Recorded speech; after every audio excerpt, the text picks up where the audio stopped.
right, so this week brings the full moon and also couple one or two little astrological aspects that are possibly going to be doing our heads in if they're not already done in.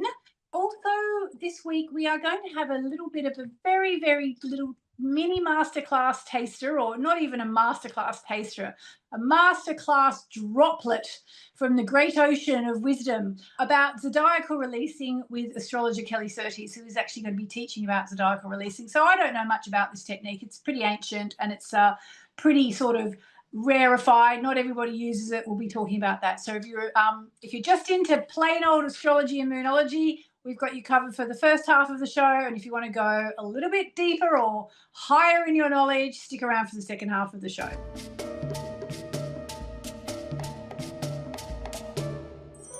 So Kelly Surtees is one of the world's leading astrologers. I say that with absolute conviction and knowledge. She's been around forever. I think Kelly and I first met in about 1999. And she has just gone longer and stronger and harder and higher ever since then. If you would like to be informed by a seriously intelligent, disciplined, dedicated, devoted astrologer, she's your girl.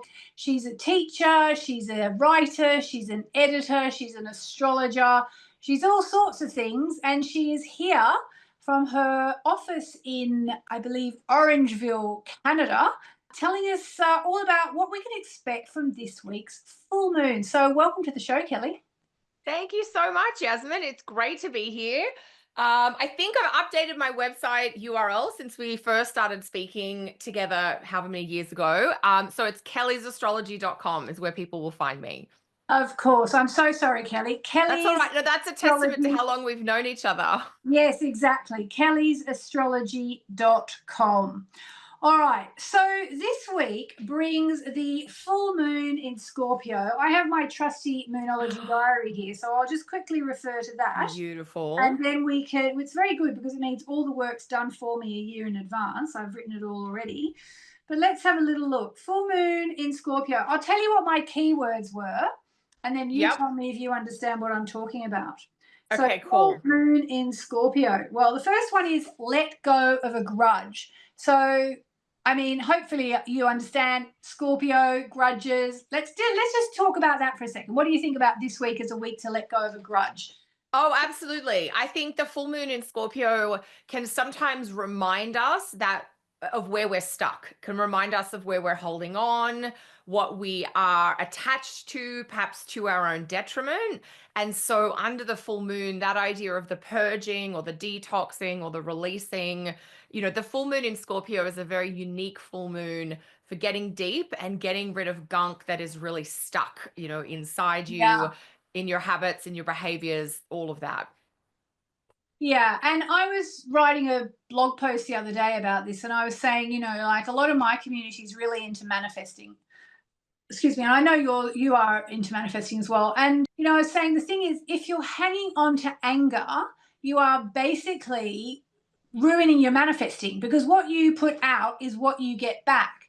So the full moon in Scorpio every year is a really good chance to, as you say, it's a bit like that idea of, if you have a vase with mud that's dried up on the bottom of it, and then you pour in water and you stir it around.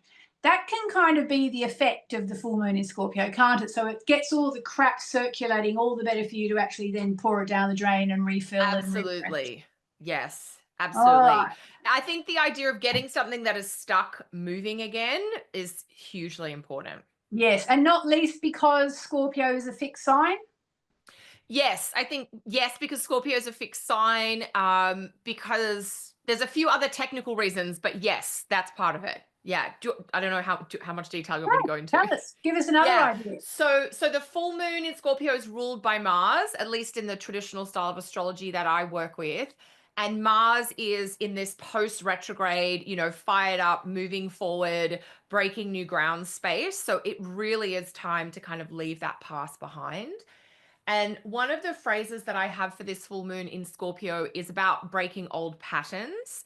and finding a new kind of freedom or a new kind of authenticity. And you probably know where I'm getting this from, because the moon in Scorpio is opposite Uranus. So it's like a full moon in Scorpio, but we do have a lot of Uranus in the mix there as well.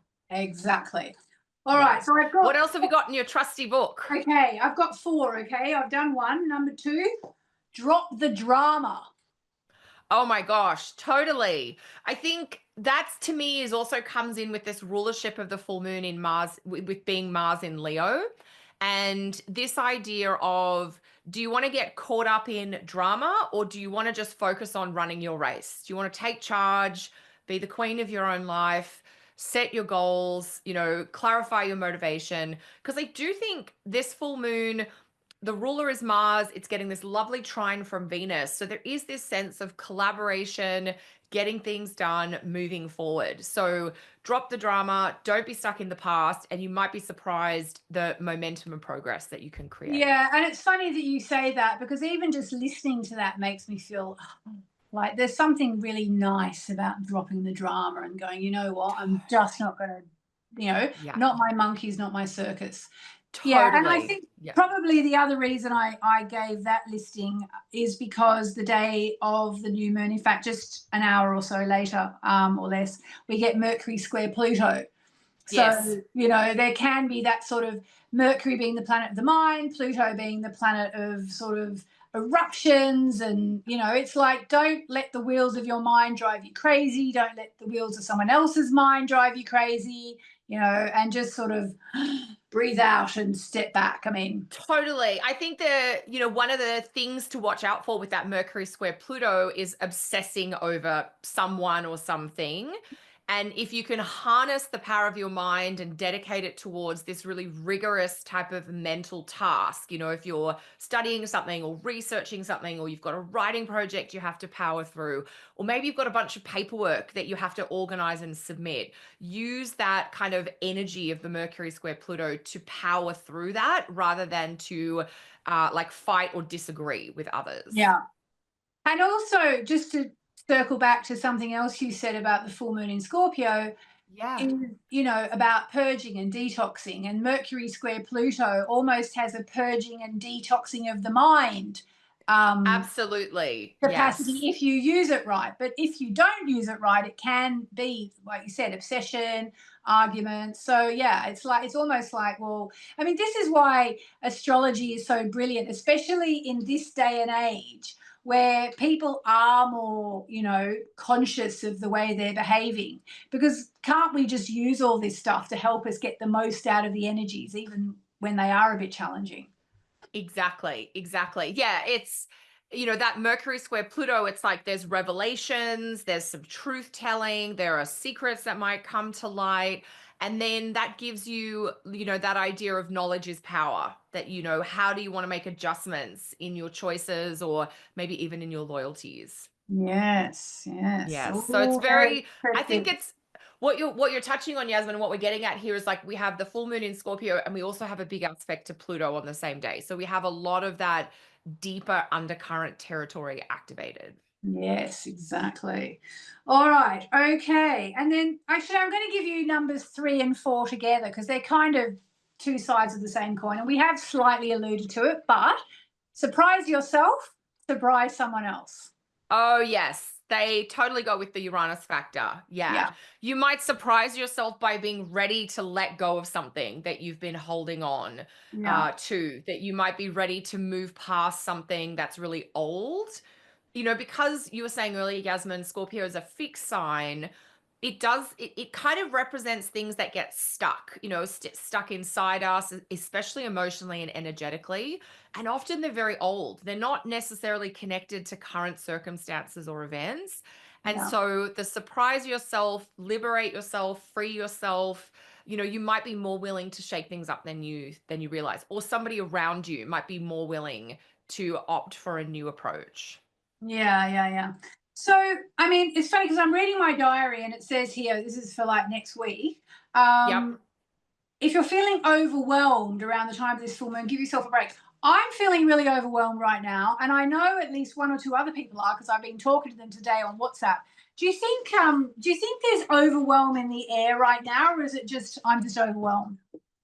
I think my short answer is yes, and I think it's something very specific to what's happening like on the couple of days around when we're recording this, which is the moon is in the same side as the south node. So the moon is in Virgo with the south node right now, which also means the moon will be making a big opposition to Saturn. And I've been watching this over the last few months, and it's often, a 24 to 48-hour period each month where we do feel emotionally that our capacity is reduced, that there's so many tasks or demands or ideas or to-dos that we're like, I just can't, keep it all together. I was thinking about this a little bit myself this morning. I'm like, the to-do list is now 3 pages long, and there's 3 days in which to do 3 weeks work, kind of thing.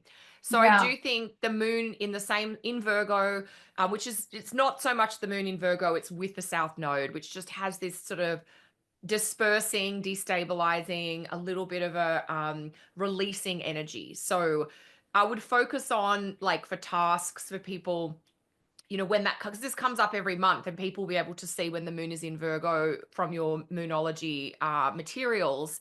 Every month the moon's in Virgo in 2025, it's with the south node. So think about it as a day where you're clearing clutter, your mind needs a break, and you might be a little bit more overwhelmed or a little bit scattered. Yeah. So, Kelly, I want to talk about Zodiacal releasing a bit with you. But before we do that, I want to talk Yeah. about one other thing you said. People may not understand. So, you were talking about how when we have the full moon in Scorpio this week, the Yep. traditional ruler of the moon will be Mars. And of Yes. course, the modern ruler would be Pluto. So, Yes. I think there are going to be some people who don't even know about modern versus traditional. So could you just Sure. give people your sort of an explanation, a short answer about Yeah. and also, why you decided to stick with traditional? Oh, yeah, for sure. Absolutely. So, I first got into astrology, learning, like probably most people, just the modern, this is the basics. And then because I was so obsessed with it, I just wanted to find out more about where astrology came from and went back in time and in history.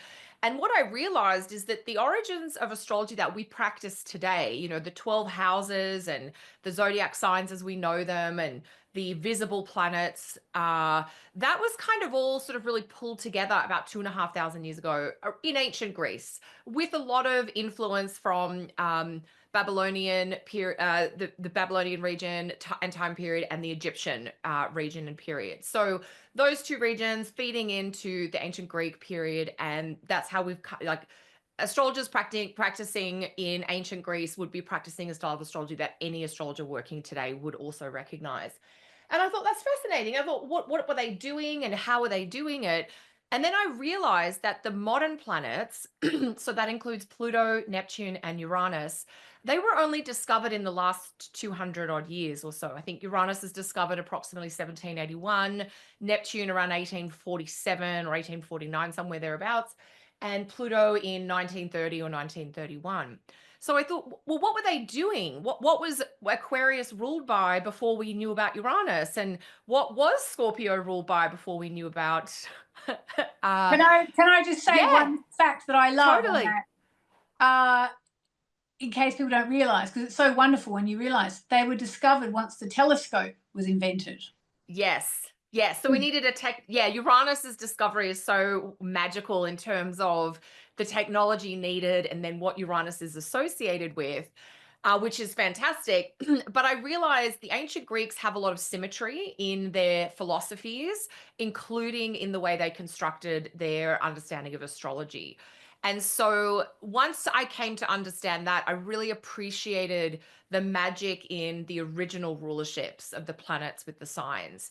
And so that's maybe a short version of like a 5-year period of learning and research. But what that led me to was, oh, I'm going to use the system as it was created, specifically in terms of the planet sign rulership approach. So I do use Uranus, Neptune, and Pluto in my charts. They make aspects, they can have transits, but I don't give them that power of ruling a sign. And so the way that, if you're a client or a student of mine, you'd be learning about Mars as the ruler of Scorpio, as well as the ruler of Aries, Saturn as the ruler of Aquarius, as well as the ruler of Capricorn, and Jupiter as the ruler of Pisces, as well as Sagittarius. And you can see this really beautifully laid out in a visual diagram called the Thema Mundi, which is like an ancient teaching chart of astrology. And that is something I teach in all my beginner classes to students, because you can really see the patterns and the arrangements between the planets and the signs there. So that Yes. is a little bit about where I'm coming from and why. Yes. And I remember, yes, okay. And you really stuck with it, didn't you? You really stuck with it. Okay. Once So I went a little bit back in history and really got it, I found my astrology got more specific and more personal to the individual. yeah. Yeah. Okay. So let's talk about zodiacal releasing Okay. and, what it is, where it's from, why people should use it in 2025. And does it have anything to do with or in common with Fedaria? Great question. So Fedaria and Zodiacal releasing are both Time Lord timing systems, where a planet in a chart is spotlighted or activated as a ruler or a guide for an extended period of time. Fedaria emerged during the Persian period, kind of medieval times. Zodiacal releasing goes back to one particular astrologer in ancient Greece called Vedius Valens. And these these Time Lord techniques are quite weird to the way we think about time and the way we think about predictions. It is very common in the ancient world. So zodiacal releasing is a technique that astrologers in modern times have really only been working with and learning about for about 30 years, to do with some ancient source texts that were finally translated into English in the 1990s. Wait, What? sorry, say that again. We've only been using this for 30 years because we Hey, found some old documents. yeah, yes, exactly. So it was used in the ancient period. There's one text that talks about it in the ancient period in quite a lot of depth. Amazing. And yeah, those along with a bunch of other ancient texts, there was this big translation project that went on in astrology in the 1990s. And as Was a that a result Robert of Hand that, thing? yeah, it was called Project Hindsight. And there Yeah. was a number of different gentlemen, actually, three of them all called Robert, that were Yeah. involved. Uh, and so not just zodiacal releasing, but many of the techniques associated with traditional or ancient astrology that are popularly in use today came out of translations that went on then. I did not know that. I did not know that. That's amazing. I just assumed it was something that people had been doing forever. I mean, that's at the start of our astrological journey. Like the mid 90s for you and me, or the 2,500 years ago when astrology was like really beginning? The mid 90s, yeah. Yeah, exactly. And, we were learning in Australia, Yasmin, and we wouldn't have known much about it at that point because the translation projects were happening in the US. Yeah, And yeah. of course, in the mid 90s, things weren't just immediately shared around the world at the drop of a hat. So, Amazing. I did not know yeah. that it was the Project Hindsight thing. Amazing. Okay. Well, the translations that have led to the understanding of it would have come out of that. Yeah. Amazing. Okay. Yeah. And I people who follow me know I talk about Robert Hand all the time. And Yeah, this he was, was one of the three Roberts. yeah, it Yes. was, and this was Yes. part of his great work of his life, So he's still with us, but it was one of the biggest things he did, being spearheading this and being a leader. Who are the other Yes. two Roberts? Was it? Can't remember their names. That's Schmidt and awful. Zola. Ah, yes. Okay. Right. And one of Yes. them's no longer with us, I think. Correct. Yeah. Yes. At least All one of right. them. I'm not 100% clear on the Yeah. other, but But they were definitely one like of these them. really heavy astrology dudes who started their rise to notoriety in the astrology world in the 70s. So it's been a while. Yes, they go way back. And it would have been more than just the three of them, but they're the people that, often get attributed back to, Yeah. the techniques that have made, traditional astrology so popular today, So basically. you dived into this ancient I knowledge, and what did you find? So yeah, this technique zodiacal releasing, I've been hearing about it for about 15 years and learning some of the basics of it. And to be very transparent, and I tell this to my students, it's taken me a long time to get my head around, not just the mechanics of it, because that to me is fairly straightforward, but how it can be useful for clients or people today. And I've finally got to a place where my understanding of the technique is rich enough that I'm like, okay, here's what we can do with it, if you like. And the stated purpose of the technique is, so it's zodiacal releasing. So we pick up something called a releasing point in the birth chart, and we are moving around the chart starting from there as our beginning point. And the two most common beginning points for zodiacal releasing are either the lot of fortune or the lot of spirit. So these are two energetically significant points that you use a simple formula to calculate and identify in your chart. And depending on the software you're using to create your chart, it may actually just insert, part of fortune here or spirit there. And so, we'll use fortune as an example. Releasing from fortune is about identifying helpful or unhelpful periods specific to your body, your health, and prosperity in general. And so you can identify these long periods of time from 8 years up to 30-year chapters that can be more helpful for health and vitality or more helpful for luck and advancement. Or maybe they're less helpful. Maybe they're unfavorable for some of those things. And so that's the gist. That's the like the elevator pitch, if you like. And let's hope you don't find you've got an unhelpful period coming up for 30 years. So, Kelly, 2 questions. Yeah. Number one, if anybody's listening to this and thinking, oh my God, I need to know what period I'm in, do you do zodiacal releasing consultations? Also, I believe you have a 2-year waiting list or something crazy, don't you? Yes. So I do use it in my consults, but I'm not taking new clients now. There's 2 people that I would recommend if people want. I don't know if I should share them here or people should reach out to me, whatever you prefer. Reach out to Kelly via kellysastrology.com. Okay. Yeah. And so, or you could just search, like if you want to have a consult with someone who does zodiacal releasing, just search for that and people that offer it will have it listed for sure. Okay.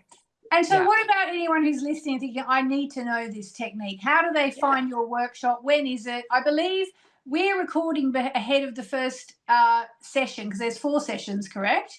Yeah, there's 4 live classes starting May 13. You can find out all the details. Great. Yeah. So 2 days from when this podcast comes out, which is great. Exactly. Yes, exactly. So kellysastrology.com, it's right on the homepage. If you can't make the live sessions, no problems. Once you've registered, you get access to all the recordings. Like all of my classes, there's supplemental reading, there's homework activities, and there's a private discussion forum for students to ask questions as well. Amazing. And for anyone who's listening to this and thinking, this is really interesting, but woof, it's going over my head. I happen to know you also do a beginner's journey for people. So anybody who's interested but they're not quite up for zodiacal releasing yet, what should they do if they want to learn from you? Yeah, okay, great. So on my website, kellysastrology.com, if you go to the homepage in the top left, there's a button that says Learn Astrology. And if you just put your cursor over there, the astrologer training program will pop up.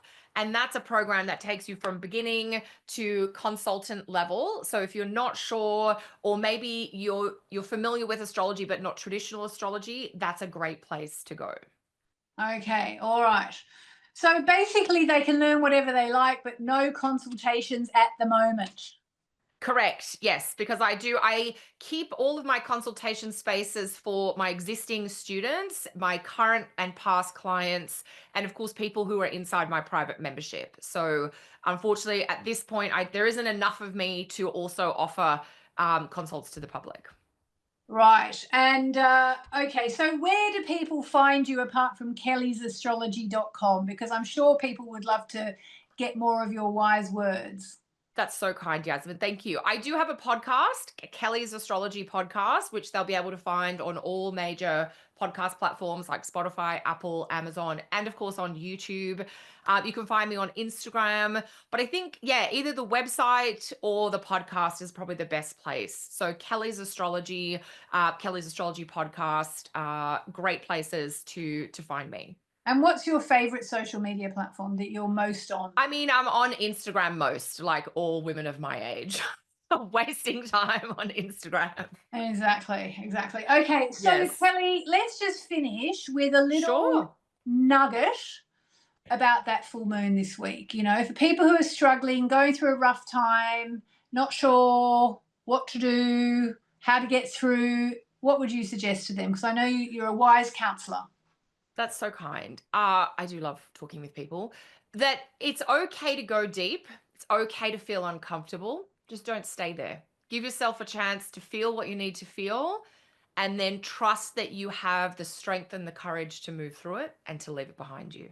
Oh, you really are one of my very favourite astrologers in the world, Miss Kelly.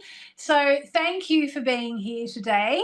And, Pleasure. you know, we'll have you back on when you're doing a less elevated course, because I'm sure a lot of the people who listen to the podcast are at the beginning of their journey. But if you're at the, you know, if you've already learned a bit of stuff and you know your Fedaria from your Zodiacal releasing, or almost, or if you'd like to, do the course, because Kelly's a brilliant teacher. Thank you, darling. Yes. Well, I'll come back in September when we have the beginners course open. That'll be perfect. That sounds great. All right, my darling. Lots and lots of love. My And pleasure. see you next time. See you soon.